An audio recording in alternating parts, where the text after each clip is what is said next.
This is the Step Support Foundation module, assignment 2. I uploaded assignment 1 4 days ago and I meant to do it earlier, but I just got busy with stuff. Anyways, I've done it now and I'm going to go through it. So starting off with the warm-up, we've just got this. You just want to expand and then take away. So I think I just went through this slowly. Yeah. So this is 4x squared minus 6x minus another 6x, and then it's plus 9. And then it's take away all of this expanded. And just be careful, you need to distribute the minus 1, because there's a minus 1 here. So this becomes a minus x squared plus 2x minus 1. You do that and you get 3x squared minus 10x plus 8. And then you can factorize this out if you, I think you have to. Yeah. So yeah, you factorize out into this, and that's fine. And you can evaluate it at x equals 1 and x equals 2, which is what it wants you to do. So you can just plug in x equals 1, x equals 2. What I did was I think I made it equal to this one here. Okay, and then I plugged in x equals 1, x equals 2 to show that it was equal on both sides. So that's what I did. That's when x equals 1, I think. Yeah, because 3 minus 4 is minus 1, and then 1 minus 2 is minus 1 again.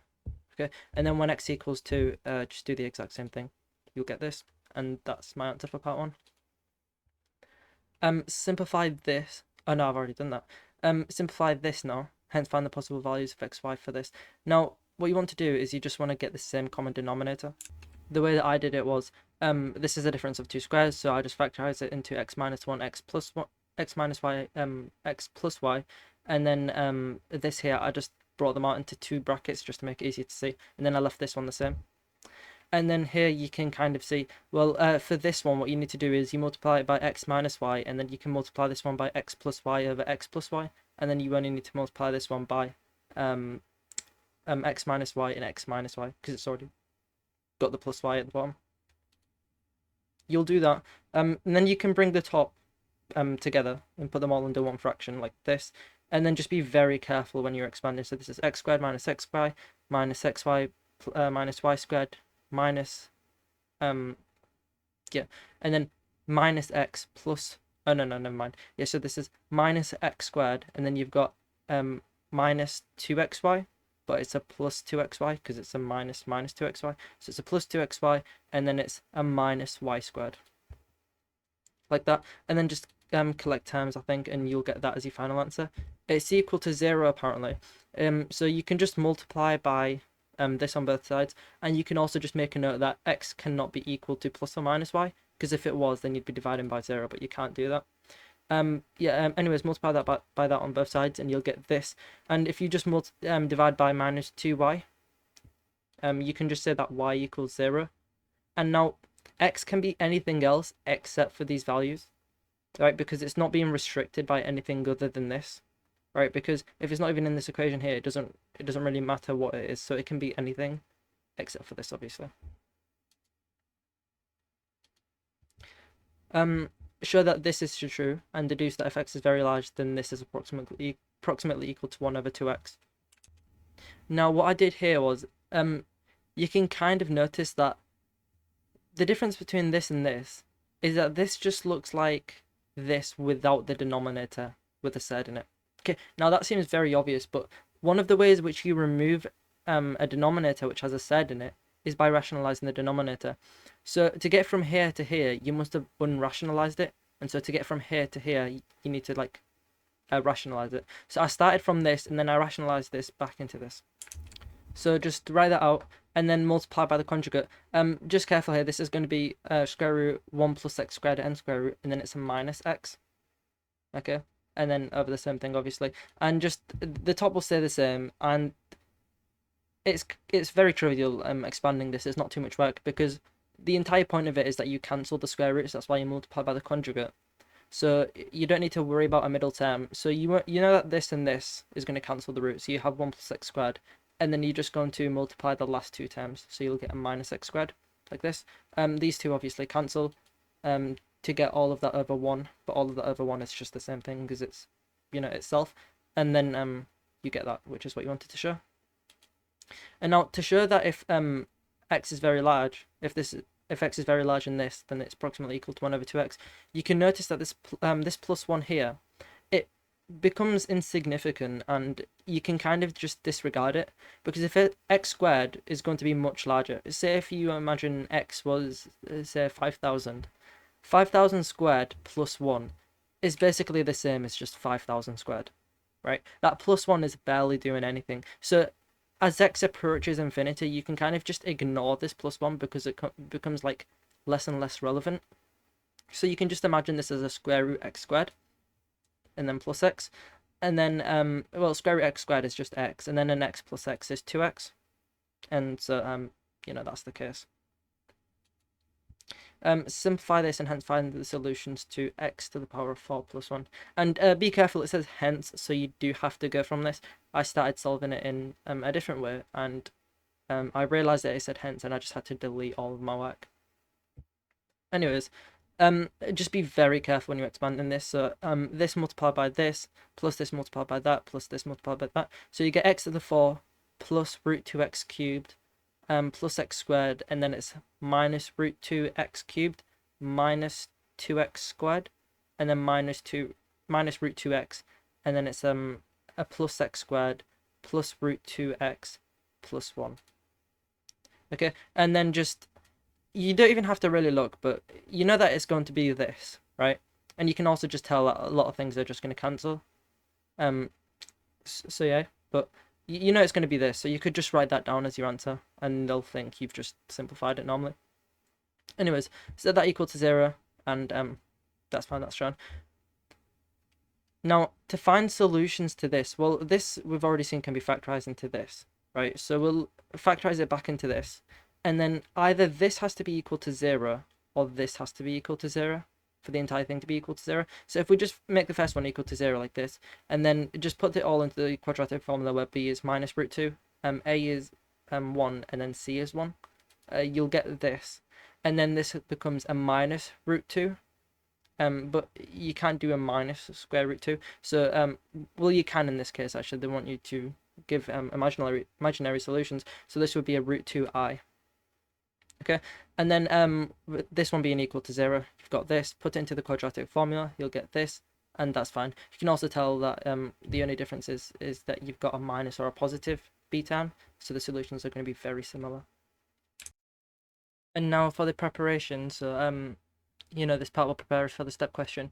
We've got this line here, and we want to draw it within these values of x. What is the greatest value of x plus 1 in this range?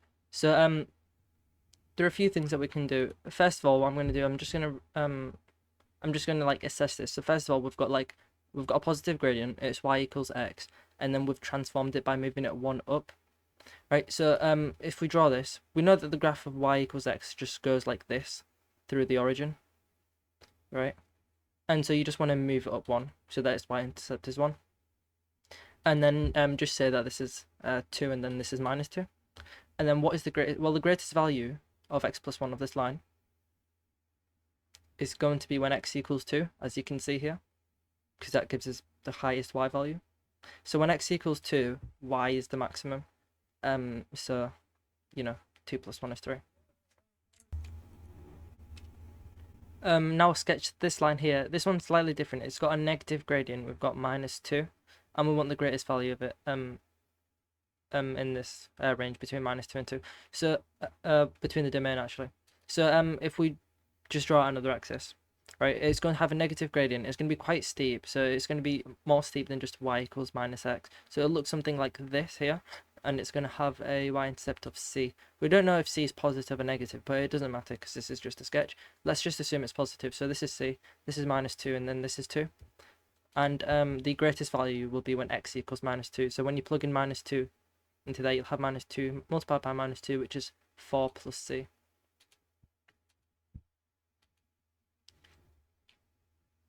I've actually no, wait, that says the least value. Okay, so it's greatest at x equals minus 2, but the least value is when x equals 2. Yeah, so when you plug in x equals 2, you'll have minus 4 plus c.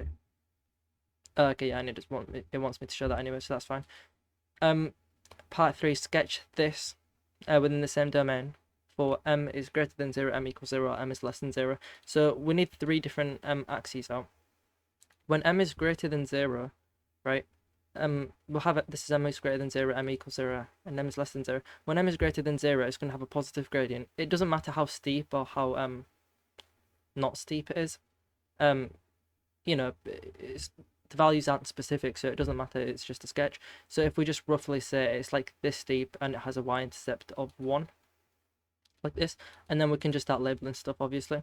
So it has the greatest when x equals 2, so y equals 2m plus 1 is the greatest, and then the least at -2, so y equals -2 plus -2m plus 1. For this one here, when m equals 0, we've just got y equals 1, so we've got this straight line here, and the greatest and the minimum is just going to be the same across the entire thing. So it's just 1. It's just what the y value is, it's 1. And then when m is less than 0, so it's going to have a negative gradient. Now, I've drawn this one a little bit different to the other ones, just to show you that this is completely fine. This works just like the other ones. We've still got the same y-intercept, you know, and this can just look in countless ways. Right, same y-intercept of 1, and then the same domain, right, and then they'll have the greatest when x equals 2. Sorry, it'll have the greatest when x equals -2, and then they'll have the least when x equals 2, just by looking at this graph. So if you plug those values in and solve for y, you'll get this in terms of n. Sketch this parabola between the same domain. So if we have this axis out, right, what I said was y equals f of x. Now, this y is different from this one here. But let's just say that f of x equals x squared, right? And f of x minus 1 equals x minus 1 squared, right? So we have y equals x minus 1 squared, okay? And that's gotten us from here to here, right? And these two are the same. So we can see here that this is just a graph of y equals x squared, but translated 1 to the right. Okay, so it's translation 1 to the right. So if you imagine y equals x squared like this, right, and then you just transform it 1 to the right like this, you'll get this solution. You'll get this sketch here. Okay. You know, if you set that equal to 0 to find out what this point is here, you'll see that it's 1. You can kind of just tell that 1 take away 1 is 0, or you can just, you know, square root both sides and then bring it to the other side. Doesn't matter. This is symmetrical and goes through having a y-intercept of 1. Okay. You should know how to figure out the y-intercept. You can just make y equal to 0, which is what I've done in this case, and that gives you the y-intercept. Sorry, no, you make x equal to 0 and then you solve for y. I don't know why I said the other way around. Anyways, you'll have this, right? And it's between the range between the domain -2 and 2. So it has a least when x equals 1, which is here, which is 0, and have the greatest when either x equals -2 or x equals 2. Now, you can plug in -2 here and then 2, but if you plug in 2, you'll have 2 take away 1, which is 1 squared, and that'll just give you y equals 1. But if you plug in -2, right, you'll have -2 take away 1, which is -3, and then -3 squared is 9, right? So it'll have the greatest value when x equals -2, okay? And that'll give you a y value of 9, okay? At x equals -2 though. Sketch this curve here. What are the greatest and least values? Same thing here. I've said y equals f of x, and then f of x equals x squared. And then it's just the same thing. This is the translation 3 to the right. So you go ahead and do that. You write the values on. So this is 3. This has a y-intercept of 9. You know, just set x equal to 0 and then solve for y. Set y equals 0 and solve for x. And then just write on the domain. The domain here is between -2 and 2. If you notice that the turning point, the vertex here, is to the right of the domain. So the minimum, the least value that you can be between this domain is when x equals 2. Right, and the greatest value is going to be when x equals -2. So you plug those values in, and you get this and that. We're doing the exact same thing, but here this time with a different quadratic, one which has a b term. First of all, it wants us to complete the squares, so we'll do that. You know, you half the middle term, and then you subtract whatever it is squared, and then you just leave the c term. So you get this. Collect these terms together, you'll get +5. This tells us that the turning point is going to be when x equals 4, and it'll give us a y value of 5. And the interpretation, the way that you actually understand this is, well, this is going to be a positive quadratic, a positive x squared value, okay? So it's going to have a u shape, right? So that means you know it's going to have a minimum value, right? And what's the way, how do you make this y value the least? Well, you want this number here to be 0 or as close to 0 as possible, or even negative, but it can't be negative because you're squaring it, right? So the next closest number to 0 that you can get is just 0 itself. And the value x equals 4 gets you 0 here, right? So then you have 0 plus 5, which is just 5. So y equals 5. So y equals 5 when x equals 4, and that'll be the turning point. That's going to be the least value for y. Okay. I did it in the other way. I don't know why actually. This isn't too difficult to actually sketch, but I think it's just, I think I just did it for practice reasons. Anyways, so I said f of x equals x squared, and then I said it's f of x minus 4 and then plus 5. So it's this x squared graph. It's been translated 4 to the right, and then it's been shifted up by 5. So it looks something like this. Okay, has a y-intercept of 21. Okay, and that's because the c time here is 21. Okay, and it's within the domain, was it 0 to 5? Okay, yep, that's done. And then obviously the turning point, as we've just discussed, is 4, 5. Okay, the greatest value is going to be, you can just plug in values when x equals 0 and x equals 5 to see what the greatest value is going to be, but the greatest value you'll have is going to be when x equals 0. The reason is because if you plug in x equals 5, it's going to be subtracted from this 4, so it's going to be reducing it to a smaller number. So you'll have 1 squared. But if you plug in x equals 0, you'll have 0 minus 4, which is just minus 4 squared. And minus 4 squared is 16. Okay, that's fine for that one there. And then you need to plus 5. So it's going to be when x equals 4, right? Sorry, no. When x equals 0, that'll give you this value of 16, and then plus 5 to get 21, and that'll be the greatest value. Okay, now the least value is going to be at the turning point here, and that's this y value of 5. Sketch this curve here, where k is between this and the and we want the greatest and least values between this domain. And what would your answers be if k is greater than 2? Okay, we're going to do the same thing as this one here, so we're going to complete the square. You get this. And then I did the exact same thing as last time, so I said f of x is x squared. I translated it by k to the left and then up by k squared. Apologies, I had to go back and adjust that because it said plus k squared, but it should have said minus k squared because we want a minus k squared. Another reason why we want minus k squared here is because if you plug in x plus k all squared into here, you'll have a plus k squared on the end. But you want to get rid of that plus k squared by taking it away because this here doesn't have a c term. Okay, so we're translating it k to the left and then minus k down. Okay, so it looks something like this. Has a turning point at minus k, x equals minus k, and then y equals minus k squared. So like this, and then we've got the domain minus 2 to 2. Okay, now the least value, you can kind of just look at this. Well, it's going to be at the turning point, right? It's going to be minus k squared. Another way that you could do it is you could just plug in the minimum. You get the minimum value when x equals minus k. So if you plug in minus k into this or into this, it doesn't matter. You'll get k squared minus 2k squared, which is just minus k squared anyways.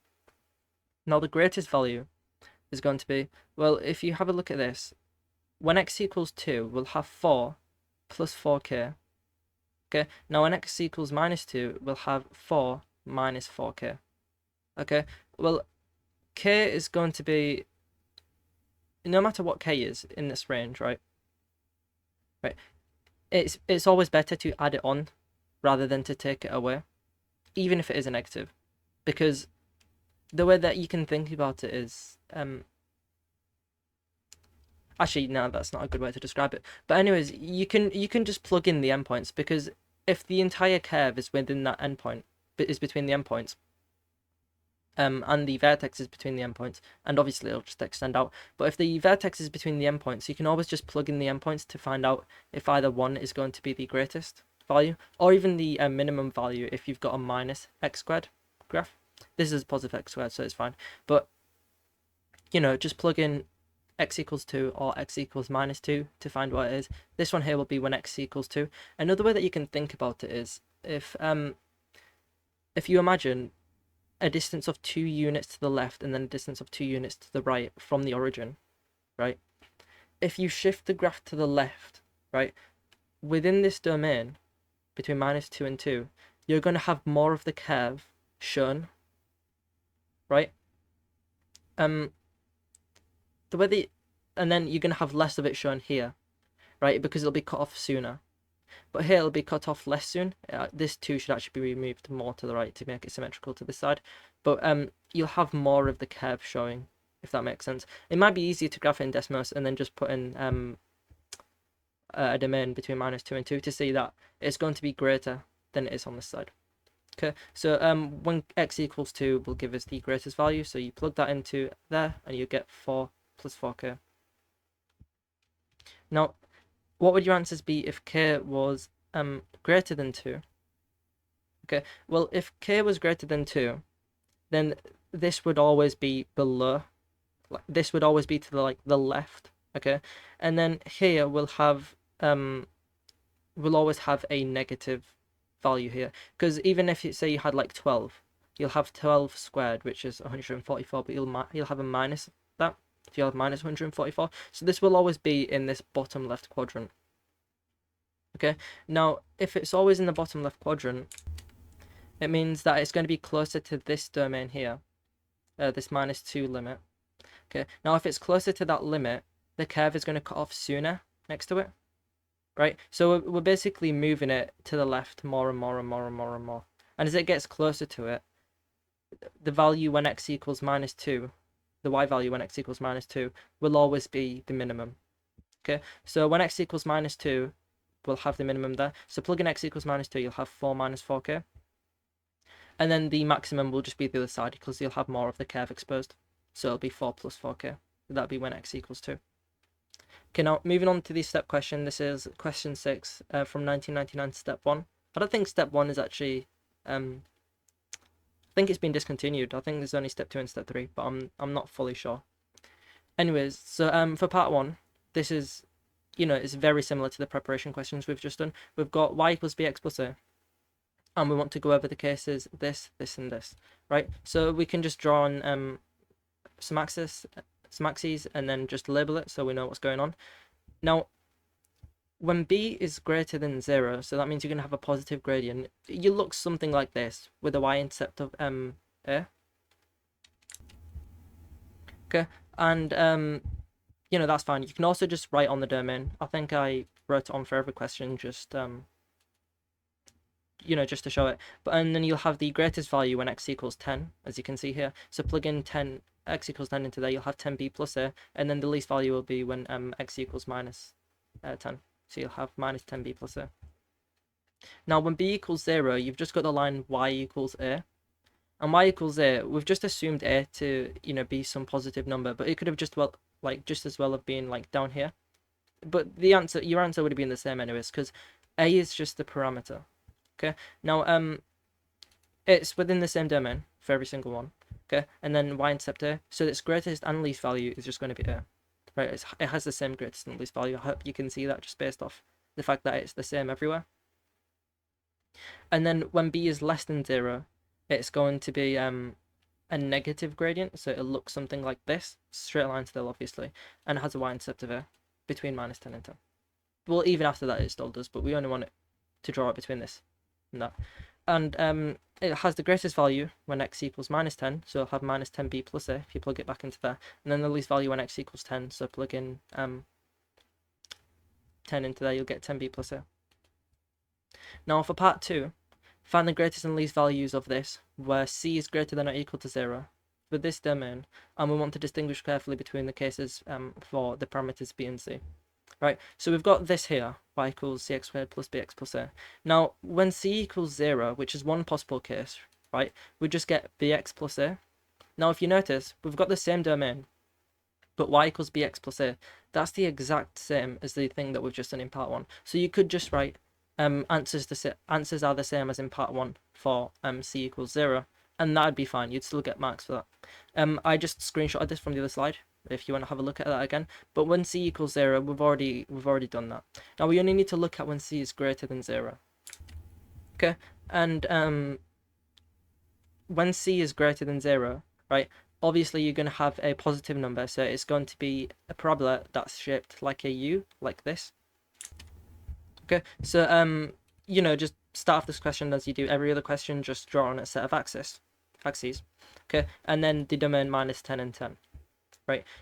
There are a few ways you can draw this. It doesn't really matter what the first one is, as long as you go with the other cases. But let's just say roughly it looks something like this. Okay, now what I've done here is I've assumed that b equals 0, right? And then I've also assumed that a is actually negative. It doesn't matter what a is. It's irrelevant, and the question doesn't want us to consider it. But I've assumed that a is negative. Okay, you could have just said it's positive if you wanted to and drawn the graph up here. Doesn't matter. It doesn't make a difference at all. Now, another thing that I've done is I've just drawn two dotted lines at the limits on both sides, and then I've completed the square on this. Now, you factor out a c, and then you've got this here. So this is x plus b over 2c, all squared, minus b squared over 4c squared. This should have a square here. I don't know why it doesn't. I think I just forgot it. And then anyways, you distribute the c across, so you'll have c lots of this multiplied by c of lots of this. But the c reduces with this one here, so you have b squared minus 4c here, and then plus a. This should say a square, and then this one also should say a square. It's fine though, you know what I mean. The vertex is going to be when x equals minus b over 2c, right? It's always just the opposite of whatever number's inside the square, because this is a square. Okay, and if the vertex equals 0, so if this value here equals 0, which is what I've said here basically. Okay, that's what I'm saying by drawing this particular graph. If this x value gives us a minimum a, then the graph will look something like this, and it'll have a minimum of that at that vertex, which will just be a minus b squared over 4c, but b is 0 because minus b over 2c is 0, so b equals 0. So plugging b equals 0 into there, or just these two terms, because that will give us the y value, because this already will cancel away to 0, and then you'll just be left with a, right? You could also just plug in b equals 0 into there and see that the y-intercept is a. But anyways, we'll have a minimum at a, and then the greatest value could either be on this side here, when x equals 10, but it could also be when x equals minus 10. Okay, which one did I plug in first? But the thing is here, it doesn't actually matter, because we've already established that b equals 0. So you've just got cx squared plus a. Now, whatever value x you plug in, it's going to be squared. So whether it's a negative or positive, it's always going to be positive. So, it has a greatest value at x equals minus 10 and x equals 10. So you can just say at either one, there's a maximum. There's a maximum value between that domain. So plug in either one, you'll get 100c plus a. Okay, and then the minimum is already done. So we've already established the case when minus b over 2c equals 0, or in other words, when b equals 0. So you've just got the graph looking like this. Now, that's just that information that we've already established. Now, another thing that I could say is, this is just a turning point from completing the square on the other page. For x, for the vertex being between minus 10 and 10, so when the vertex, this is the vertex, by the way, vertex just means turning point. When the vertex is between minus 10 and 10, a few interesting things happen to the greatest and the minimum values. Now, it has a greatest value when x equals minus 10. Okay, and if you plug that in, x equals minus 10, you'll get this. Okay, now what this here actually means, what I'm basically doing is, while the vertex is within this domain, so if the turning point was here, here, here, anywhere here, including these two endpoints, right, the greatest value can either be at x equals minus 10 or x equals 10. It has to be one of those two, right? And it's x equals minus 10 for this specific case, when you're restricting the vertex to be between 0 and 10 instead of just minus 10 and 10. Now, what this here is actually saying, what I'm saying here is, imagine the turning point here was between 0 and 10. So imagine I drew it somewhere over here, right? It's clear here that x equals minus 10 will give us the greatest value, because as you can see, this is what I was trying to explain on the preparation questions, but more of the curve is exposed. Okay, so if you just trace the curve up, look, and look where it touches this line here, right? It's going to be much higher than this point here. So it's clear to see that when x equals minus 10, you'll have the greatest value for this domain of the turning point. Okay, but the greatest is at x equals 10, which gives us this if you plug in x equals 10 into here, for values where the turning point is between minus 10 and 0. So in other words, I've drawn the turning point over here, and as you can see, it has a minimum value here, and it has a greatest value at x equals 10. Okay, and then I don't think I actually drew it. Did I write it down? Not sure if I wrote it down, but the minimum value would be when x equals minus 10 for this one here. So you'd have 100c minus 10b plus a for this one, and then this here would have a minimum value when x equals 10. So it'd be 100c plus 10b plus a. I'm just saying it aloud because apparently I forgot to write it down. Did I? Yeah, I did. Anyways, now another case could be, well, what if the turning point was outside of the domain? What if it was somewhere over here? What if it was less than minus 10, right? What if minus b over 2c is less than or equal to minus 10? Well, the minimum value would just be the minimum value between minus 10 and 10 would just be when it actually touches this line here. So it'd be when x equals minus 10. Okay, so you plug in minus 10 into here, you'll have 100c minus 10b plus a, and it'll have a maximum value of, well, the maximum value will always definitely be x equals 10 for the specific case here, because, you know, the more that you move it to the left, the maximum value, the greatest value is just going to be larger and larger and larger, but it'll always be at x equals 10, because this curve will just go on forever in this direction. Okay, so plug in x equals 10 into there, you'll have 100c plus 10b plus a. Okay, now the other case is, well, what if this vertex was over here? Okay, well, in this specific case here, the minimum value, the least value, will be, for this domain, will be when x equals 10. Okay, so it'll be 100c plus 10b plus a, but the greatest value would be when x equals minus 10. So it's just obviously going to be the opposite of the other results we've just got. So it'll be when x equals minus 10, so it'll be 100c minus 10b plus a.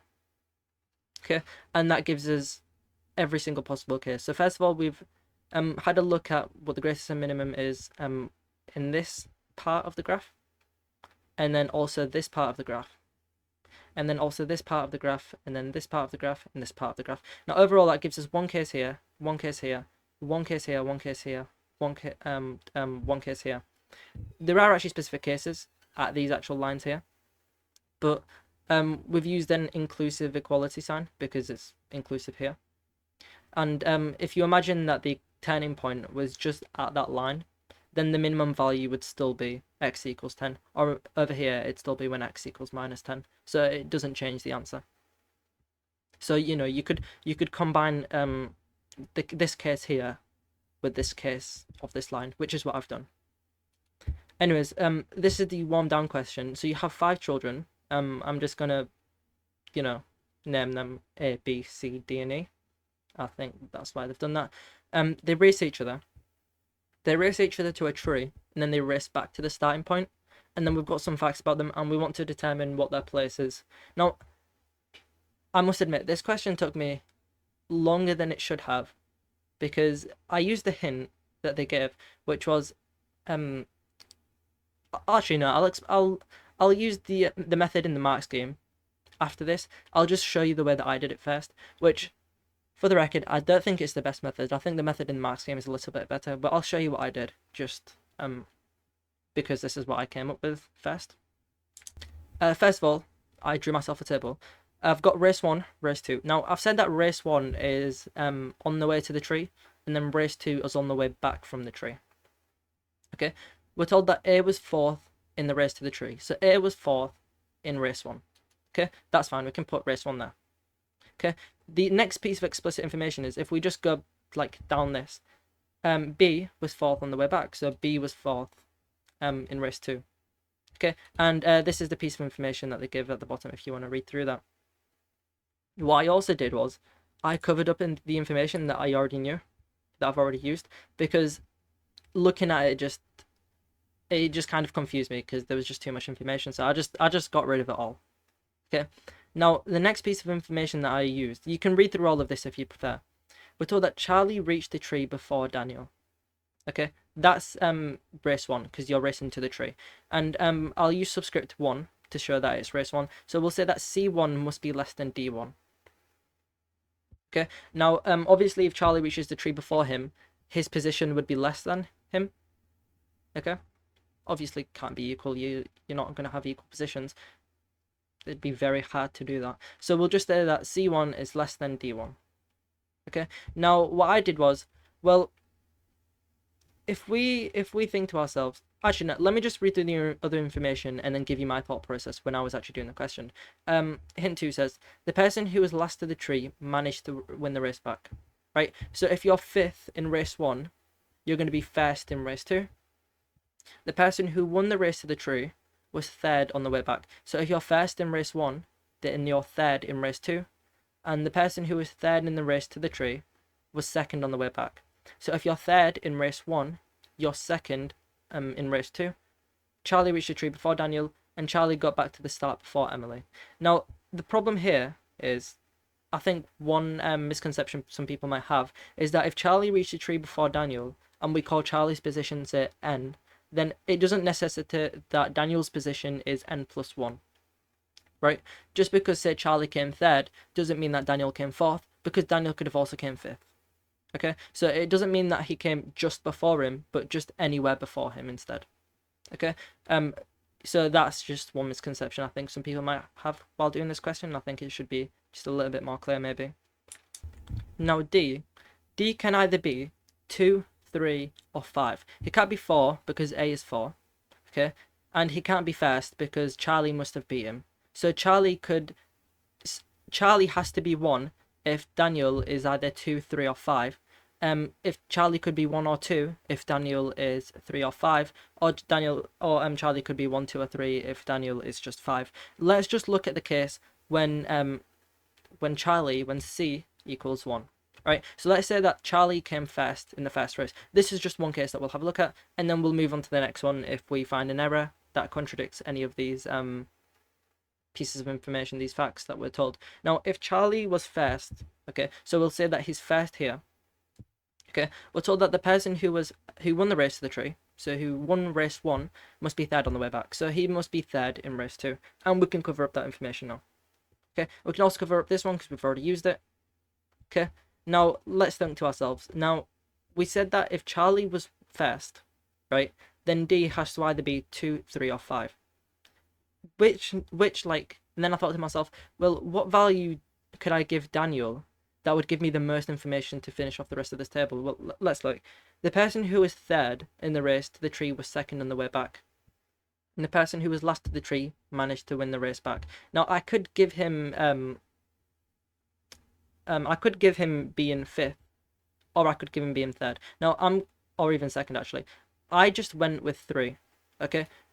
Because here we're told some information about 3, so if I give him the value 3, then I can work with this piece of information and then carry on. Okay, so let's just say D equals 3 on the way there. Let's say he came 3rd on the way there. Now, if he came 3rd on the way there, he must have been 2nd on the way back.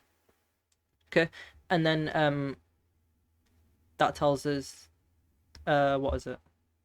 The person that tells us that okay, so if Charlie got back to the start before Emily, okay, so if Charlie beats Emily in race 2, right, and Charlie was 3rd, that means Emily must be some number higher than 3. So Emily could be 4, or she could be 5. She can't be 4 because B is 4, so she must be 5. So she must have come 5th, which tells us that A must have come 1st, and then we can work with this information. Now let's see, is this accurate? Well, let's look. Okay, the person who was last to the tree managed to win the race back, right? Well, this isn't the case here, because we're told, what I've written down is that if you're 4th here in race 1, then you win the race back. But that's not true. This person would have had to be in fifth, but we can't change this person because this is a piece of explicit information. We're told that Ahmed came fourth, right? We can't change that number. So what I thought to myself was, well, the problem that has arose from doing this is we've restricted Emily's position to being 5. Okay, so we've given Emily a position that's like, she doesn't have many positions she could be, because if Charlie was 1, and it all started because of Charlie, because if Charlie was first, then that would mean that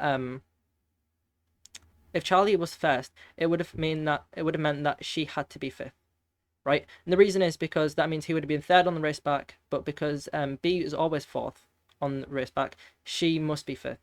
Okay, so Charlie can't be first. It's not possible for Charlie to be first in race 1. Okay, so let's pick a different value for Charlie. Let's instead say that Charlie came 3rd, maybe. We gave Daniel the position 3rd, but let's say that Charlie has the position 3rd for race 1. Okay, so now we're saying that instead, oops, I actually had to pause just there because I accidentally skipped to the end and just spoiled the answers. But anyways, so we said that let Charlie be 3rd. Now if Charlie was 3rd in race 1, then he's 2nd in race 2, because we're told that the person who was 3rd in race 1 was 2nd on the way back. Okay, that's fine. This is better because it restricts Emily's position less, because now Emily can be 3rd or 5th. Okay, she can't be 4th, obviously, because he's 4th, and we know that Emily can't be 5th just yet. We'll get to why she can't be 5th just yet. She can be from this position, but not yet.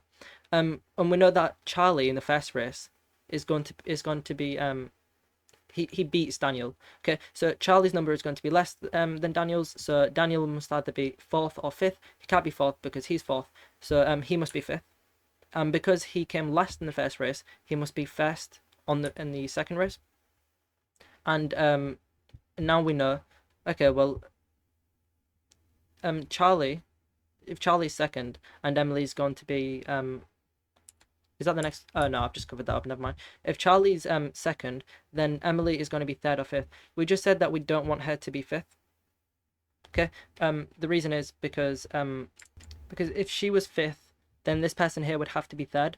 But you know, this person can't be 3rd because the person who was the person who won the race. So you can only have a 3rd place in race 2 if you had a 1st place in race 1, but this person doesn't have a 1st place in race 1, so that means she must have to have come 3rd place. Okay, that means that she must have come 1st in race 1. Okay, and now we can finish this because we have 1st, we have 3rd, 4th, and 5th, so we need a 2nd here, and then here we have 1st, 2nd, 3rd, and 4th, so this person is 5th, and that's the answer. Okay, that's everything. That's fine, works. You can check it against the facts, it's all fine. Okay, now this other method that I'll show you is from the Max game, and I think this method is just much better. I should have just used this hint to use names like Zach or whatever, but I did use the table that they hinted at. The way that they did it was, well, the person, if we have information about somebody but we don't know who it is, let's just call them some random letter. Like this person here in part 2, let's call them X, this person Y, and then this person Z. Okay, and then we write out the table again, but we write it out slightly differently. So we don't have the names on the side. Instead, we have the positions. So 1, 2, 3, 4, and 5. And then obviously race 1, race 2, it's the same. So race 1's to the tree, race 2 is back, and then you can just start filling in information. So this person is 4th, this person A is 4th, and then what is it? The person who was last to the tree managed to win the race back. This person is person X, so person X is here, but he must also be here because he came first in race 2. And then we'll have person Y, so who won the race to the tree, was 3rd on the way back, so Y here and then Y here. And then the person who was 3rd in the race to the tree, so 3rd in race 1, so Z here must be also Z here because it was 2nd on the way back. And then B was 4th on the way back, so this is B. And then Charlie reached the tree before Daniel, and then Charlie got back to the start before Daniel. Now we can just use these last 2 pieces of information to solve the rest of the piece of the rest. Okay, here if you look, well, we've got person X, person Y, and person Z. Okay, and all 5 people are participating in the race. Now, X, Y, and Z are either Charlie, Daniel, or Emily, because we already have information about A and B. Okay, so this person here must be B, okay, because he's the only one that's not in the race. And then similarly here, this person must be person A, because that's the only one not in the race, in race B. You know, he's not just disappeared. Okay, if Charlie reached the tree before Daniel in race 1, okay, so Charlie, like we said, is either going to be X, Y, or Z. Now, he can't be X because he needs to beat Daniel. So therefore, we can say that Charlie must either be Y or Z. Okay, so Charlie is Y or Z, based off race 1.